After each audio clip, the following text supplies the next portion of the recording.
खाद्यान्न की कमी नहीं होनी चाहिए।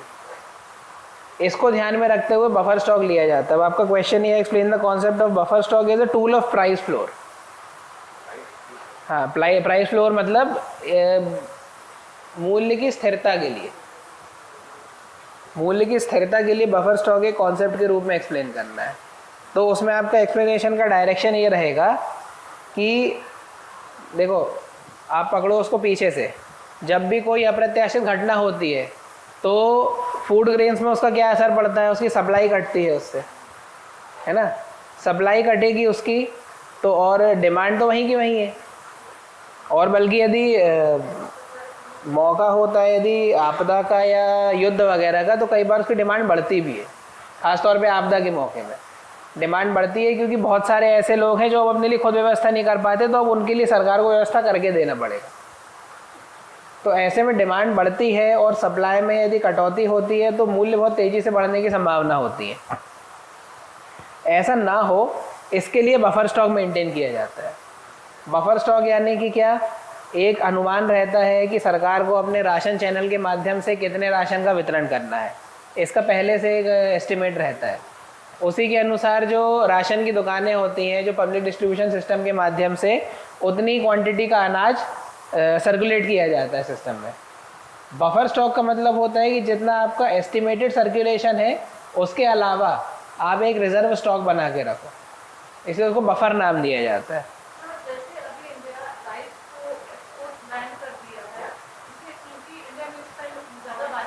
हाँ,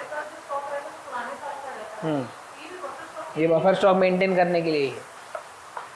आपकी जो रेगुलर सप्लाई है, जो रेगुलर डिमांड है, उसको मीट करने के लिए, उसके अलावा बफर सप्लाई को बफर स्टॉक को मेंटेन करने के लिए। इंक्लूसिव ग्रोथ का मतलब होता है इस प्रकार से विकास की अवधारणा रखना जिसमें किसी का नुकसान ना हो और ज़्यादा से ज़्यादा लोगों का फायदा हो। नहीं,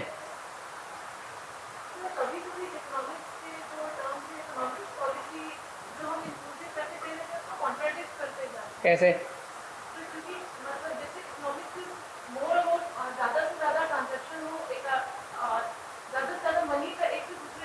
नहीं, ये इकोनॉमिक्स नहीं होती, ये कॉमर्स होता है जो आप बोल रहे हैं। ये कॉमर्स की डेफिनेशन है।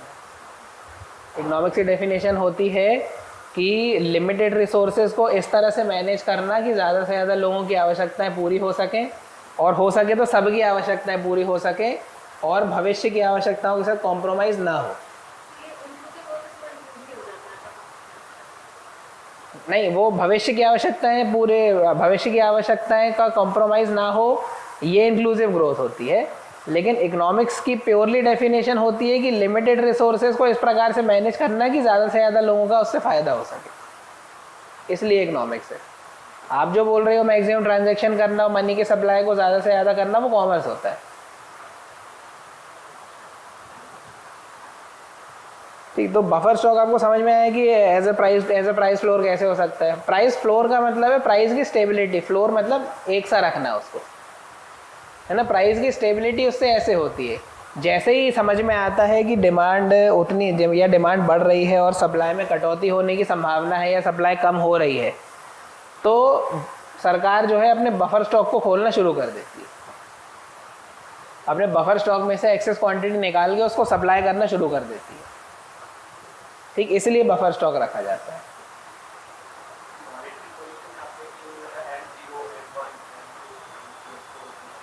मनी, टाइप्स ऑफ मनी, अच्छा ये नहीं बताया क्या? M0 नहीं होता, M1 2 3 और 4 होता है, 0 नहीं होता।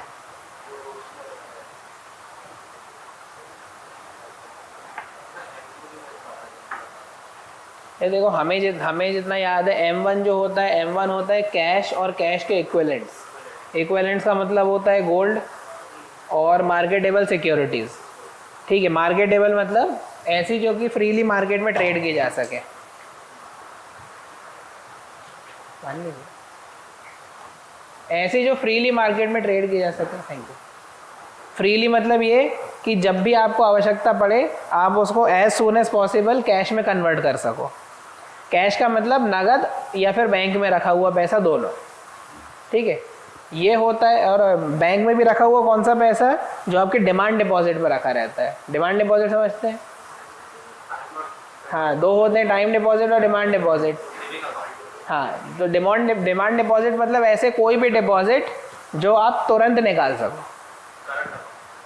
Current account, saving account, recurring account. Recurring account दोनों टाइप के होते हैं।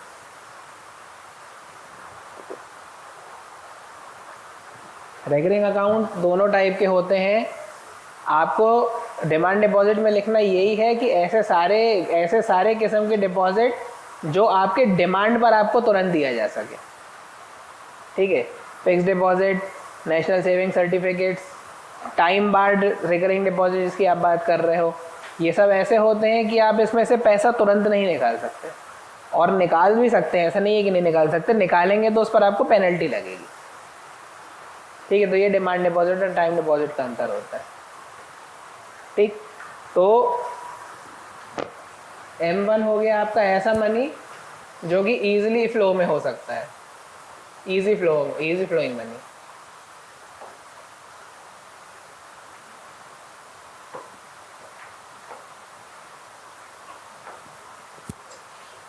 ठीक, यानी कि कैश प्लस डिमांड डिपॉजिट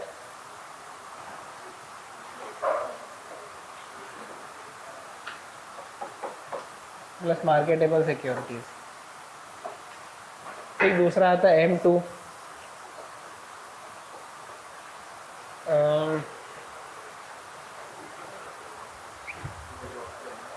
आप लोगों में से किसी को इसकी डेफिनेशन है क्या? फॉर्म्स ऑफ मनी, इसकी डेफिनेशन है किसी के पास? अभी ढूंढ लेते हैं।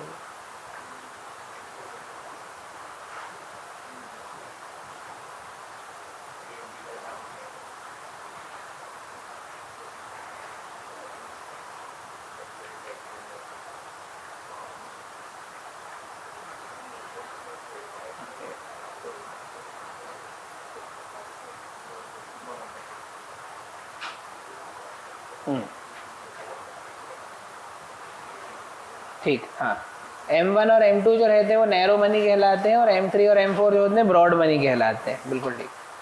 तो M1 का मतलब ऐसा मनी जो सर्कुलेशन में है, प्लस जो आपके बैंक में डिमांड डिपॉजिट के रूप में जमा है। इसके अलावा यदि पूरी अर्थव्यवस्था में देखा जाए तो ऐसा सारा पैसा जो रिजर्व बैंक के पास डिपॉजिट है अभी। दूसरी चीज़ M2 में आती है। M2 भी नैरो मनी का कॉन्सेप्ट है, जिसमें M1 के सारे टाइप और उसके अलावा पोस्ट ऑफिस में और बैंक के सेविंग अकाउंट में जमा आपका पैसा। इसमें सेविंग अकाउंट को जो है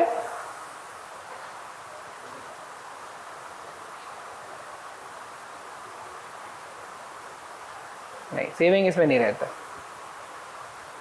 सेविंग M1 में रहता है। दोनों टाइप के डिमांड डिपॉजिट, जो सबसे कॉमन डिमांड डिपॉजिट होते हैं करेंट और सेविंग अकाउंट, वो होते हैं M1 में। M2 में जो है M1 के सारे टाइप्स प्लस पोस्ट ऑफिस में जमा किया हुआ पैसा, पोस्ट ऑफिस के सेविंग्स, पोस्ट ऑफिस के टाइम डिपॉजिट्स नहीं, पोस्ट ऑफिस के सेविंग्स।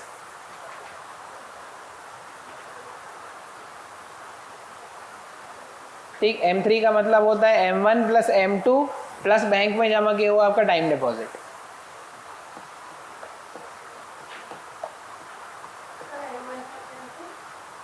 प्लस बैंक में जमा किया हुआ टाइम डिपॉजिट, सावधि जमा।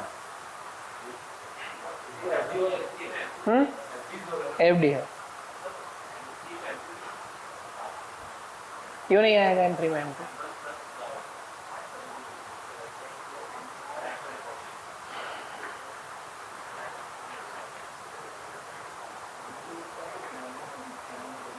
और M4 में पोस्ट ऑफिस का डिपॉजिट आता है, पोस्ट ऑफिस का टाइम डिपॉजिट आता है। हाँ हाँ, ठीक बोल रहा है, तो गलत दिया है। M3 का मतलब M1 प्लस बैंक में जमा हुआ टाइम डिपॉजिट रहता है। M2 उसमें नहीं है। पोस्ट ऑफिस वाला सेविंग डिपॉजिट उसमें नहीं है।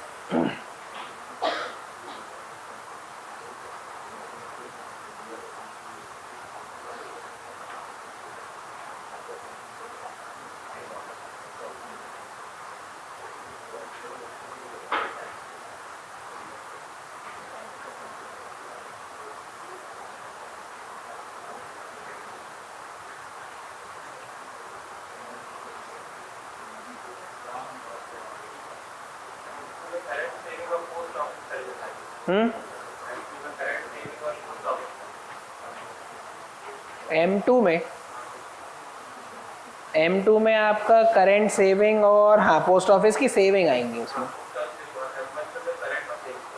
करंट और सेविंग प्लस कैश।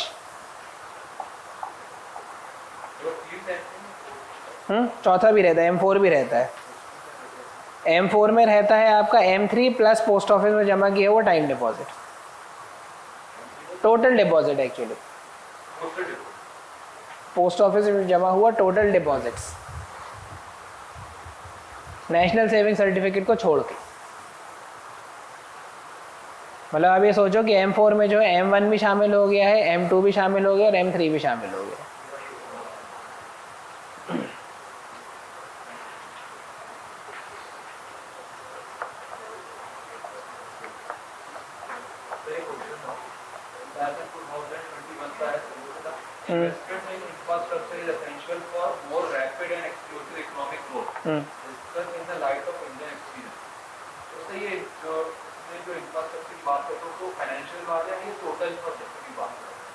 नहीं, इंफ्रास्ट्रक्चर मतलब ये हार्ड इंफ्रास्ट्रक्चर, सड़क, रोड, हाँ इसी की बात हो रही है। नहीं नहीं, फाइनेंशियल इंस्टीट्यूट की बात नहीं हो रही। एक बार फिर से बोलिए question. Investment in infrastructure essential for more rapid and exclusive economic growth. आपको ये बताना है कि जो सॉलिड इंफ्रास्ट्रक्चर होता है उनमें इन्वेस्टमेंट करने से रैपिड इकोनॉमिक ग्रोथ कैसे होएगी, और इंडिया में किस तरह से देखा गया है कि रैपिड इसमें इकोनॉमिक ग्रोथ हुई है इस कारण से। पास्ट के एग्जांपल्स के आधार पे ही बात करनी है आपको। हाँ, टोटल उसी की बात करनी है। स्टार्टिंग में जो ड्राफ्ट है पहले, इसकी ड्राफ्टिंग आप ऐसे करोगे कि कितने वर्ड का है?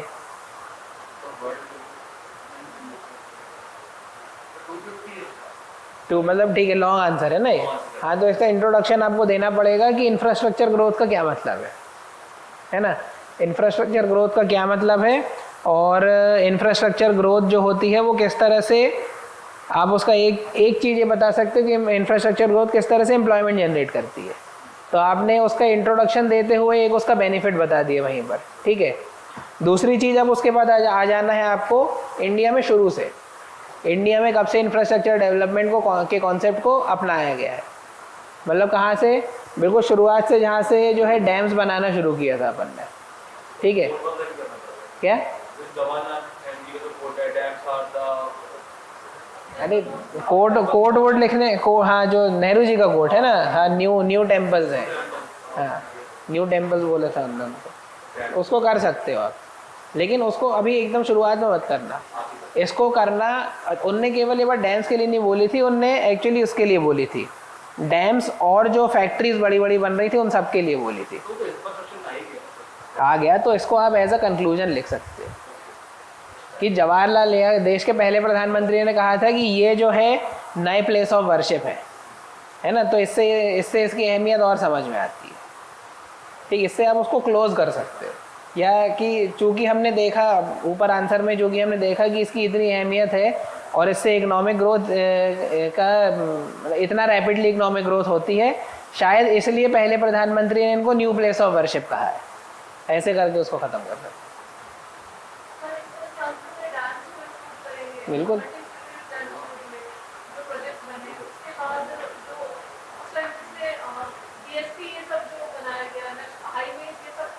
BSP क्या होता है?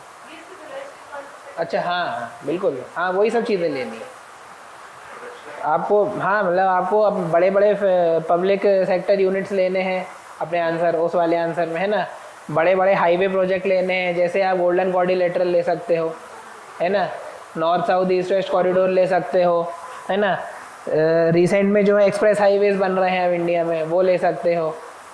PMGSY ले सकते हो, PMGSY की बहुत ज़रूरी है इसमें, प्रधानमंत्री ग्राम सड़क योजना, हाँ PMGSY ले सकते हो इसमें। और बांध परियोजनाएँ लेनी चाहिए, डैम प्रोजेक्ट लेने चाहिए।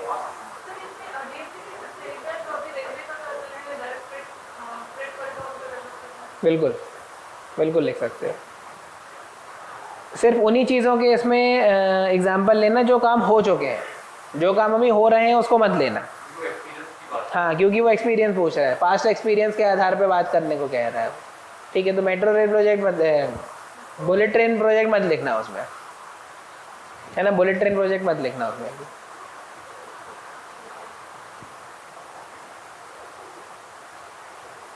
बस इतने इन 4-5 पॉइंट्स पे बात करोगे तो आपके शायद 250 वर्ड्स हो जाएंगे, फिर आपको कंक्लूड करना है, 25-30 वर्ड आपके कंक्लूजन में लगेंगे।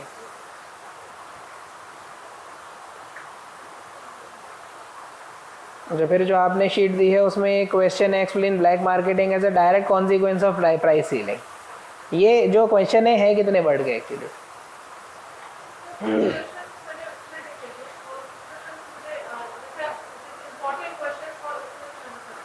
अच्छा, मतलब वर्ड लिमिट का अपने को आइडिया नहीं है।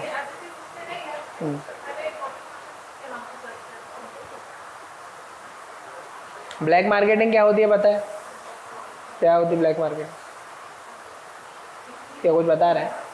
क्या है, कैसा चार्ट?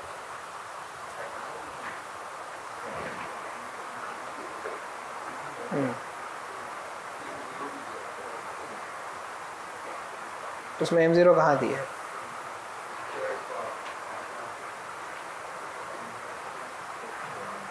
M0 चाहिए, also known as reserve money, high power money.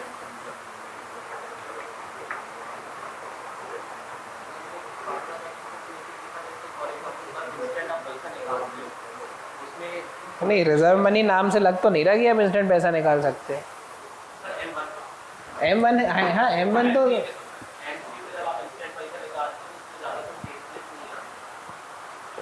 Changes जैसे कि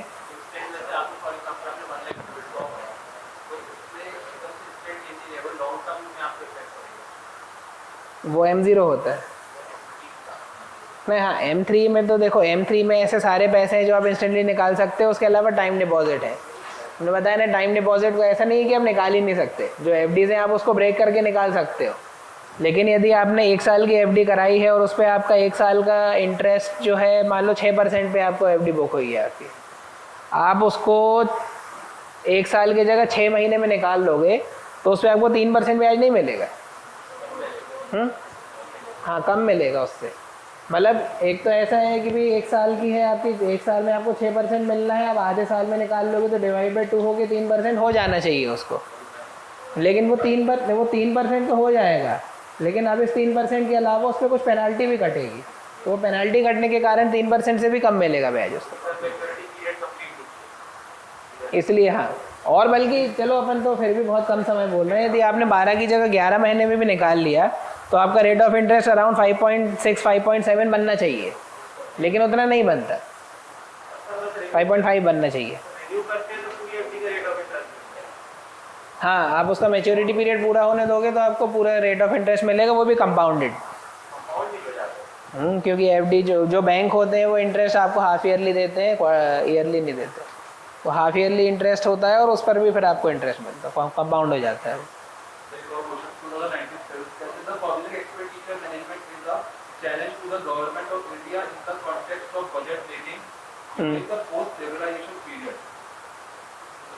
ठीक है,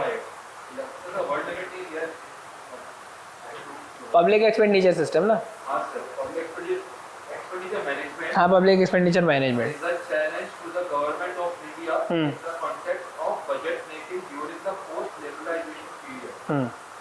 देखो इसमें दो तीन चीज़ें हैं। सबसे पहले तो public expenditure management. Public expenditure management मतलब जनता के लिए किया जाने वाला हर एक खर्च जो होता है वो पब्लिक एक्सपेंडिचर कहलाता है। हमने ये देखा, हम ये जानते हैं कि जो बजटिंग जो प्रोसेस होती है, बजटिंग इसलिए की जाती है ये मानते हुए कि आपके पास लिमिटेड रिसोर्स है, तो बेहतर रहेगा उसको पहले से प्लान किया जाना और उसको उस अकॉर्डिंग डिस्ट्रीब्यूट किया जाना। आपने अपने सेक्टर ऑफ कंसर्न डिसाइड कर रखे हैं, है ना, आपने अपने एरिया ऑफ इम्पोर्टेंस डिसाइड कर रखे हैं और आपको ये अंदाज़ा है कि हमारे पास इतना रिसोर्स है और अगले 1 साल में इतना आ सकता है। हाँ, आप हाँ कितना जनरेट कर सकते हैं उसका एक एस्टीमेट लिया। तो चूँकि मामला स्कैरसिटी का है, जिस चीज़ की कमी होती है उसी चीज़ को प्लान किया जाता है, ठीक। तो इस वजह से बजटिंग की प्रोसेस अपनाई जाती है। पब्लिक एक्सपेंडिचर किया जाना ज़रूरी है क्योंकि गवर्नमेंट जो एक वेलफेयर बॉडी है, गवर्नमेंट का यही काम है। तो ये दो चीज़ें क्लियर हो गई, पब्लिक एक्सपेंडिचर मैनेजमेंट के लिए बजटिंग क्यों की जाती है। अब दूसरा आप क्या बोल रहे हो, in the light of liberalisation, post liberalisation नहीं, पोस्ट मतलब बाद का बताना है, उसके बाद का बताना है। तो चैलेंज किस तरह से है ये बताना है ना आपको।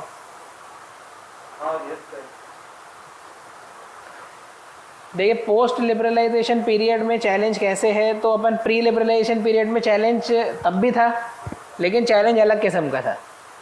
उस समय ये होता था कि गवर्नमेंट जो थी एक्टिव रोल प्ले करती थी बिजनेस में।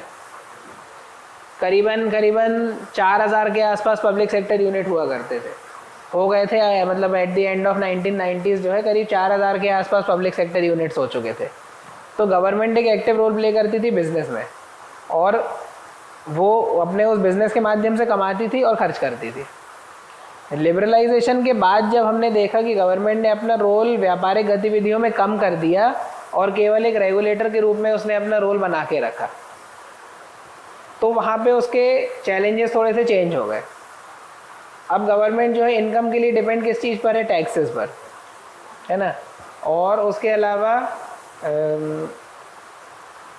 बोरोइंग्स पर डिपेंडेड है ना।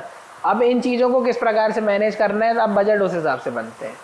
बजट बनाते समय क्या होता है, बजट बनाने की प्रोसेस शुरू हो जाती है सितंबर से, ठीक है ना। बजट आता है अपने पास भले ही फरवरी में है, लेकिन बजटिंग की प्रोसेस जो है सितंबर से ही शुरू हो जाती है, बल्कि एक्चुअली उसके नोटिफिकेशन जारी किया जाना अगस्त से चालू कर दिया जाता है। तो क्या किया जाता है कि सारे जितने भी डिपार्टमेंट्स हैं और जितने भी उनके मंत्रालय हैं, सबके पास एक नोटिफिकेशन भेजा जाता है कि आप अपने अगले फाइनेंशियल ईयर के लिए अपने एस्टिमेटेड डिमांड्स बताइए। जब सबके एस्टिमेटेड डिमांड एक साथ आके जब एक जगह आके कंपाइल हो जाते हैं, तो फाइनेंस मिनिस्ट्री उसमें कटौतियाँ करती है। कटौतियाँ किस हिसाब से करती है, अपन ने तीन चार किस्म के बजट देखे थे, है ना। ज़ीरो बेस्ड बजटिंग देखा था, परफॉर्मेंस बेस्ड बजटिंग देखा था।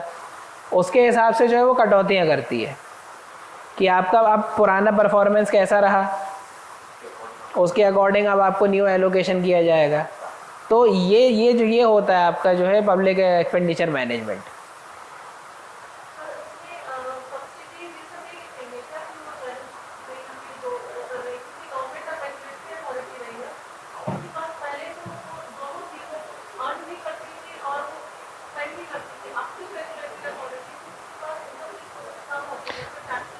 नहीं, इस चीज़ पे इसलिए मत जाओ क्योंकि फिर आपको ये बताना पड़ेगा कि पहले इनकम के सोर्सेज अच्छे थे तो इनकम अच्छी होती थी, लेकिन ऐसा था नहीं।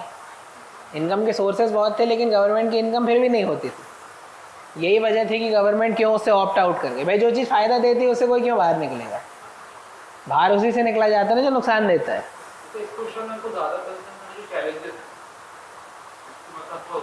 हाँ, आपको चैलेंजेस हैं। अब दूसरी बात, चैलेंजेस में आपको ये देखना पड़ेगा कि जो पब्लिक एक्सपेंडिचर किया जा रहा है पोस्ट लिबरलाइजेशन पीरियड कैसे बदला है। कैसे बदला है, इंफ्रास्ट्रक्चर पे ज़्यादा फोकस किया जाने लगा है ना। आपको प्राइवेटाइजेशन करना है, आपको एक ग्लोबलाइज्ड इकोनॉमी बनानी है, तो उसके लिए आपको बेसिक चीज़ देनी पड़ेगी अच्छा सॉलिड इंफ्रास्ट्रक्चर, है ना।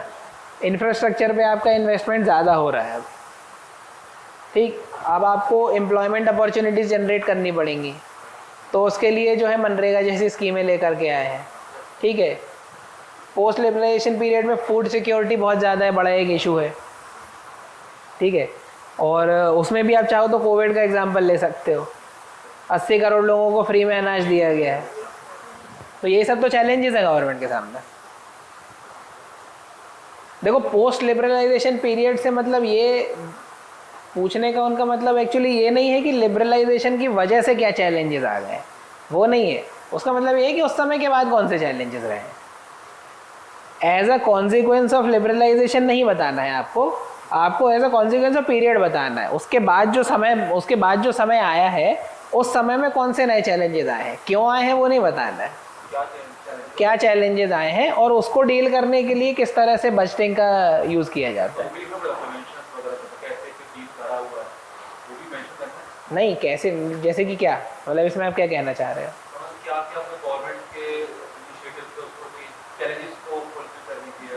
आपको ये सिर्फ बजट के पॉइंट ऑफ व्यू से बात बतानी है। कि बजट किस तरह से इस चीज़ में हेल्प करता है।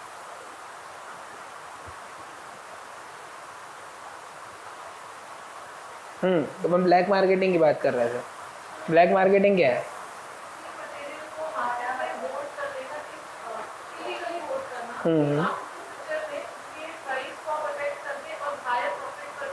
बिल्कुल, सप्लाई कम करके उसके रेट्स बढ़ाना, बिल्कुल ठीक। तो ये पूछ रहा है explain black marketing as a direct consequence of price ceiling. तो किसी चीज़ की यदि प्राइस सील, अपने यहाँ किस चीज़ की प्राइस सील की जाती है?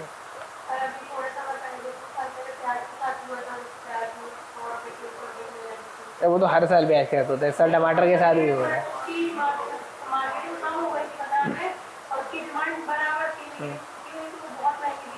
हाँ, हम ये कह रहे हैं कि ये चीज़ पिछले को साल, मतलब 1-2 साल पहले नहीं, ये चीज़ हर साल होती है प्याज के साथ। अभी टमाटर के साथ हो रहा है, टमाटर के साथ हो रहा है, क्योंकि टमाटर में भी हमारे ख्याल से ब्लैक मार्केटिंग की गई होगी। आमतौर पे अचानक से जब सप्लाई डिसरप्ट होती है तो उसका यही सबसे बड़ा कारण होता है। क्या?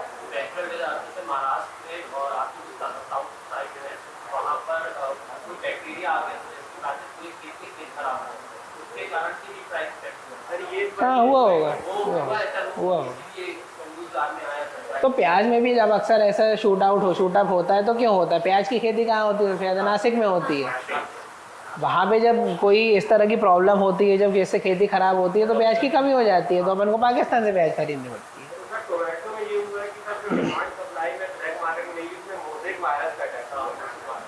ठीक होगा।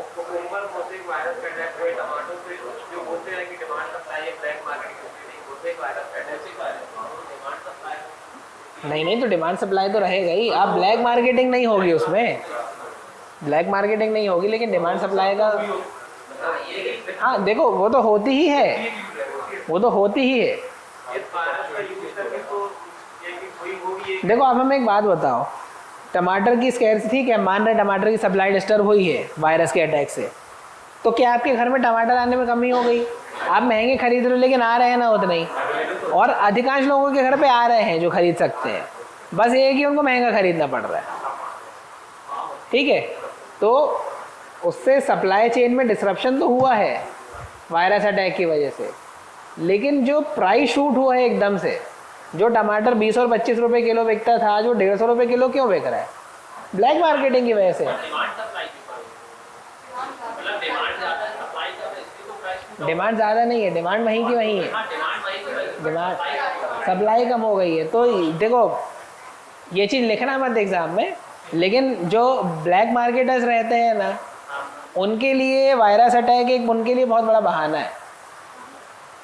अरे भैया वो मार्केट में जो है टमाटर आ ही नहीं रहे हैं क्योंकि फसल ख़राब हो गई है, तो वो तो बहुत महंगे मिल रहे हैं। और वास्तव में क्या हो रहा है, ठीक है कमी हुई होगी लेकिन इतनी नहीं जितनी दिखाई जा रही है।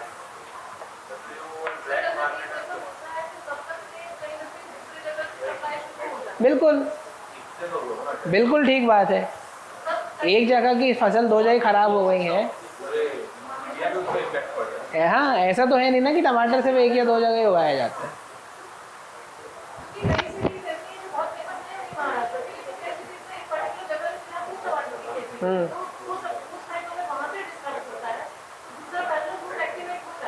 हो जाता है, और नहीं तो आपके पास इंपोर्ट करने का ऑप्शन तो हमेशा ही खुला रहता है।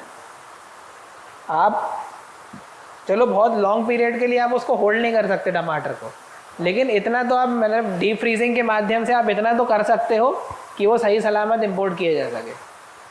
अब मतलब अच्छी से अच्छी टेक्नोलॉजीज़ हैं फूड को मेंटेन करने की, तो ऐसा नहीं है कि उसको मैनेज किया नहीं जा सकता।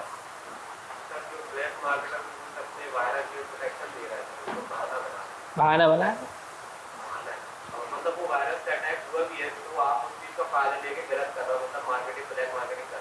अरे अपन ने कुछ दिन पहले डिस्कस किया था ना, मार्केट में जो है पेट्रोल की कीमत 5 रुपये बढ़ती है और समोसा जो है 5 से 10 का हो जाता है। ठीक है, मान रहे हैं रॉ मटेरियल की कॉस्टिंग में फ़र्क पड़ता है, पेट्रोल डीजल 5-10 रुपये बढ़ता है तो कॉस्टिंग फ़र्क पड़ता है, लेकिन यदि